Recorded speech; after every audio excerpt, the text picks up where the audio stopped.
मुस्लिम समाज दोन सण मोठ्या उत्साहाने साजरा करतो. नंबर 1 ईद उल फित्र, ज्याला रमजान ईद म्हणतात. नंबर 2 ईद उल अझा, ज्याला बकरीद म्हणतात. मुस्लिम समाजाचे सण महापुरुषाच्या जन्मावर आधारित नसतात, तर त्यांच्या कर्मावर व त्यांनी जे कार्य केले त्या ऐतिहासिक प्रसंगावर आधारित असतात. रमजानच्या महिन्यामध्ये कुराण अवतरित झाला आणि ते पैगंबर मोहम्मद सल्लल्लाहु अलैहि वसल्लम यांच्या मार्फत आपल्यापर्यंत पोहोचला.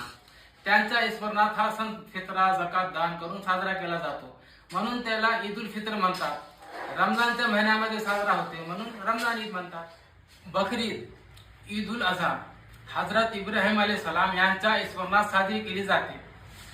आता हे हजरत इब्राहिम कोण, त्यांचे कार्य काय आणि त्यांचं आणि मानव जातीचं नातं काय हे आपण थोडक्यात समजून घेऊया. इस्लामची मूलभूत शिकवण आहे तौहीद, रिसालत, आखिरत, म्हणजे एक ईश्वरवाद, त्रिशित्व आणि मरणोत्तर जीवन. मेले मातीत गेलं असं नाही, आपल्या कर्माचा हिशोब द्यायचा आहे. एक ईश्वरवाद म्हणजे या जगाचा निर्माता निर्मित तो एक आहे आणि त्याचीच पूजा, इबादत, उपासना करणे आणि त्याचा आदेश मानणे. काय आहे त्याचा आदेश आपल्याला कसं कळणार, तर ईश्वर अल्लाने मानव जातीकरिता आपले परिचित पैगंबर पाठवले. या जगाची जेव्हापासून निर्मिती झाली तेव्हापासून ते आतापर्यंत 1,24,000 परिचित पैगंबर पाठवले. सर्वात पहिले हजरत आदम अलैहिस्सलाम आणि सर्वात शेवटचे आहेत हजरत मोहम्मद सल्लल्लाहु अलैहि वसल्लम. याच पैगंबराच्या साखळीमध्ये आहेत हजरत इब्राहिम अलैहिस्सलाम. हजरत इब्राहिम अलैहिस्सलाम यांचा जन्म 4000 वर्षापूर्वी इराक येथे झाला. त्यांच्याच पिढीतून सर्वात जास्त पैगंबर आलेले आहेत. यहुदी, ईसाई, मुस्लिम सर्व त्यांच्याच पिढीतून आहेत. तुम्ही बघू शकता तिन्ही धर्माचे लोक त्यांच्या नावावर आपल्या मुलाचे नाव ठेवतात. त्यांचे कार्य काय सांगायला खूप कार्य आहे त्यांचे. मी फक्त 3 कार्य आपल्या समोर ठेवण्याचा प्रयत्न करणार आहे. पहिला सर्वात मोठा कार्य म्हणजे त्यांनी त्या काळात एक ईश्वरवादचा संदेश दिला.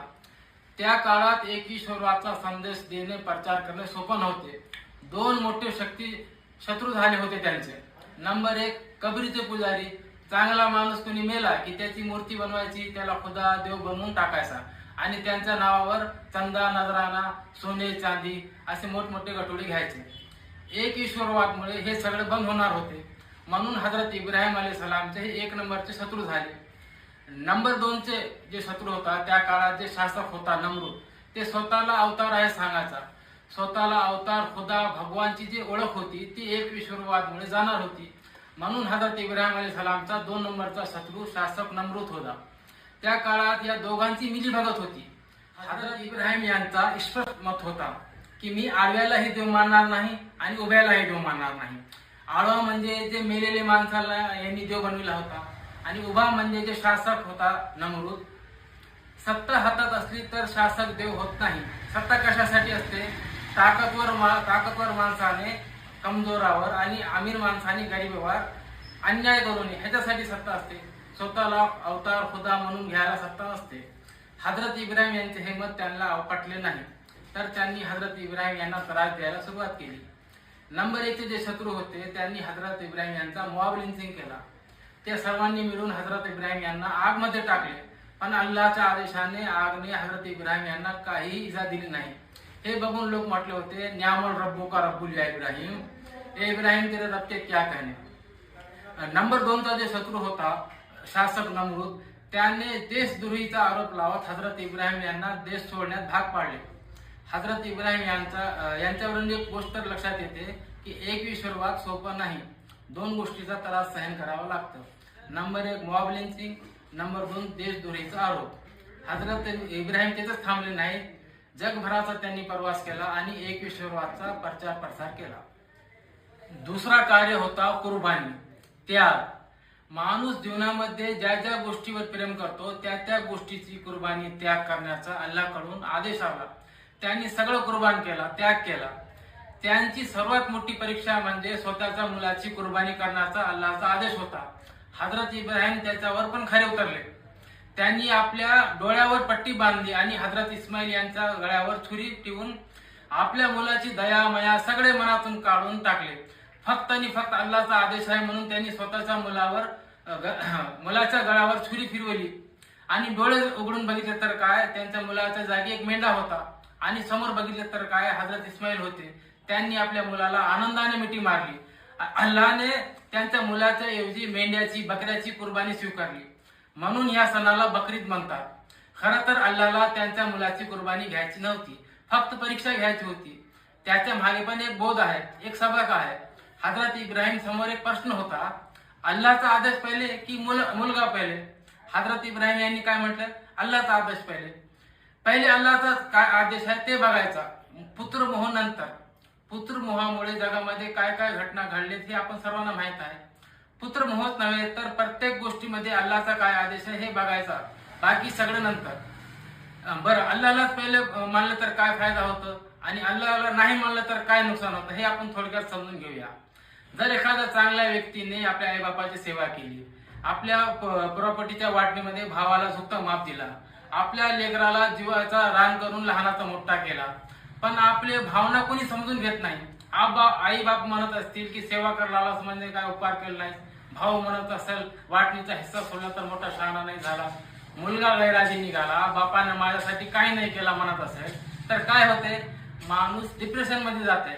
दर्दभरी शायरी आठवते त्याला, हमें तो अपनों लुटा गैरों में कहां दमता वगैरे वगैरे. आपले 10 चांगले काम कुणी बघत नाही, एक चूक झाली की तीच धरून बसतात लोक. आता हेच सर्व काम, आईबापाची सेवा, भावासाठी, मुलासाठी, देशासाठी अल्लाहचा परमेश्वराचा आदेश आहे म्हणून केला तर माणूस डिप्रेशन मध्ये जात नाही. कारण अल्लाह कुरान मध्ये सांगतो, फमन यामल मिस्काल जर्रतन खैरन यारा वमन यामल मिस्काल जर्रतन शर्रन यारा. आपण जर्रा बराबरचे चांगले काम केले आणि जर्रा बराबरचेही वाईट काम केले तर तो त्याचा मोबदला अल्लाह देणार. सेवा सर्वांचीच करायची, आईबापाची, नातेवाईकाची, देशाची, पण अपेक्षा फक्त अल्लाहकडून ठेवायची. नेकी कर दर्या में डाल अशा नियतीनं करायचा. असं करायला खूप काही त्रास सहन करावा लागतोय, त्यालाच त्याग कुर्बानी म्हणतात. हजरत इब्राहिम यांचे तिसरे कार्य, त्यांनी इस्लामची पहिली मस्जिद बांधली, काबा. जलप्रलयानंतरची ती पुनर्रचना केली. आता जगामध्ये जेवढे मस्जिद आहेत त्यांची सर्वांची दिशा त्या काबागृहाकडे आहे. जगामध्ये जेवढे लोक एक ईश्वराला मानतात त्यांच्यासाठी पवित्र हज यात्रा सुरू केली. हज यात्रेतून त्यांनी जगाला संदेश दिला, तुमचे राष्ट्र, तुमची भाषा, तुमचे कबिले वेगवेगळे आहेत, ते फक्त तुमच्या ओळखीसाठी आहेत. तुम्ही सर्व एका आई बापाचे लेकर आहात आणि सर्वांचं पालन करता एक आहे. म्हणून पवित्र हज यात्रेमध्ये सर्वांचा ड्रेस एकच असतो. पैगंबर मोहम्मद सल्लल्लाहु अलैहि वसल्लमने आपल्या जीवनात फक्त एक हज यात्रा केली, त्यांनी पण हज यात्रेतून तीच संदेश दिला. त्याला हज्जतुल विदा म्हणतात. अरबी लोकांना आजमी लोकांवर श्रेष्ठ नाही आणि आजमी लोकांना अरबी लोकांवर श्रेष्ठ नाही, सर्व एक समान आहेत. हज यात्रा म्हणजे आंतरराष्ट्रीय एकता, समानतेचा संदेश आहे. आता त्यांच्या आणि मानवजातीचं नातं काय? जगात जेवढे लोक एका ईश्वराला मानतात सर्वांचाच त्यांचं नातं आहे. यहुदी, ईसाई, मुस्लिम सर्वांचे ते आजोबा आहेत. शेवटी सांगायचं एवढाच मित्रांनो, 2 महापुरुषामुळे 2 सण भेटले. रमजान मध्ये कुराण भेटला, तो सण फित्रा, झकात, सदका देऊन साजरा केला जातो, ज्याने समाजामध्ये आर्थिक समानता येते. आणि ईद उल अझा मध्ये हज यात्रा, काबा, कुर्बानी मिळाली, ज्याने सामाजिक समानता येते. जय हिंद, जय महाराष्ट्र. आवाज बहुजनांचा.